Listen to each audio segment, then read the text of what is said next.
Coming up, the worst cycling fans of 2018. Crowd control measures in cycling had never been more stringent than on outdoors at this year's Tour de France. But unfortunately, it wasn't enough to stop this happening to Vincenzo Nibali. A fan's rogue camera strap caught his bars and brought him to the ground, and then another fan was overly keen to get him back on his feet. Not the best idea when you've got a fractured vertebrae. Incredibly, he finished the stage in 7th place, but it did ruin the rest of his season.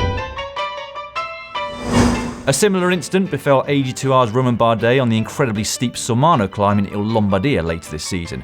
Thankfully, the consequences weren't as severe for the Frenchman, but it's safe to say the cameraman is no longer on his Christmas list. Not everyone was happy to see Chris Froome competing at the Giro d'Italia this year, with his salbutamol case, at the time still unresolved. Two fans very subtly made their feelings known on the Colla della Finestre by posing as doctors and running alongside him with a humongous inhaler. I mean, blink and you'd miss them, really. Didi the Devil is a legend of cycling, a novelty fan who became, and still is, a popular feature on the roadside of the biggest races.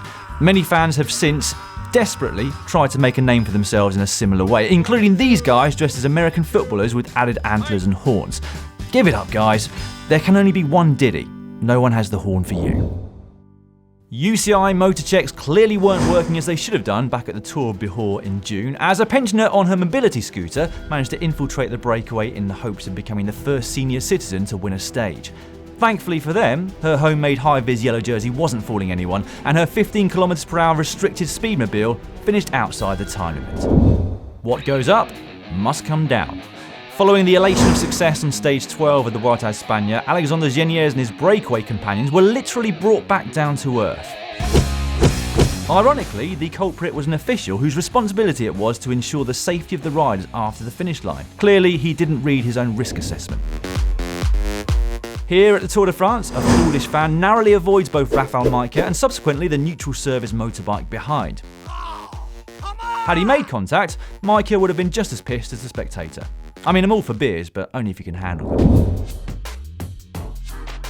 The problem with many fans these days is that it's all about them and not about the riders. Here, Stephen Kruijswijk encounters a fan who was letting nothing stand in his way as he desperately attempted his best Kim Kardashian and tried to get the ultimate selfie on outdoors.